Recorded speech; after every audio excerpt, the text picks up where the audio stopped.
Welcome back to the Mekong Flood and Drought Forecast channel. This is Phonsamay from the Mekong River Commission.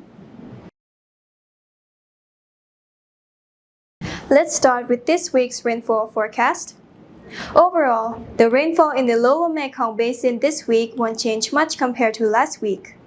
In the next 5 days, from 16 to 20 September, isolated thunderstorm and moderate to heavy rainfall are expected in the upper and central parts of Laos, the northeastern part of Thailand, the eastern part of Cambodia, and the 𝐷 basin.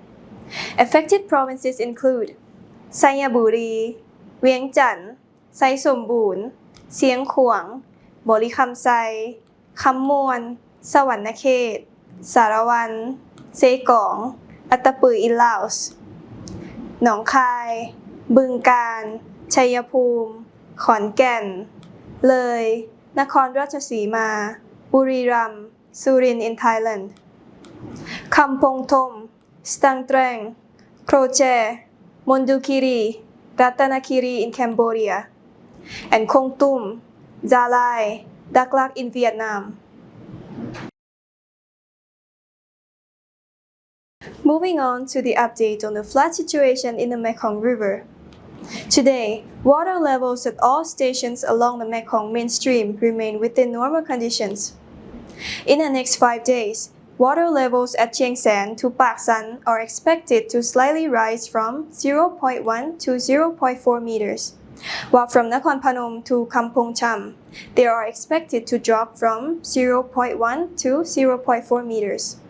Water levels at Phnom Penh, Pasak, to downstream are also expected to slightly rise from 0.01 to 0.06 meters.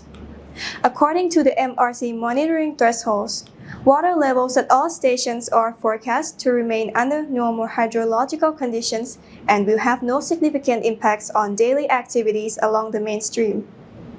The information provided here is meant for easy communications to the public.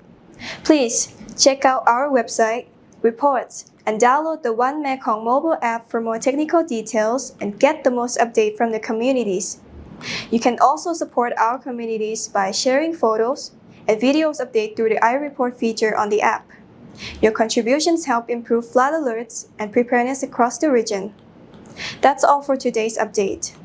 Don't forget to tune in every Monday for the latest on rainfall, water levels, floods, and drought conditions in the Mekong River Basin. Goodbye for now.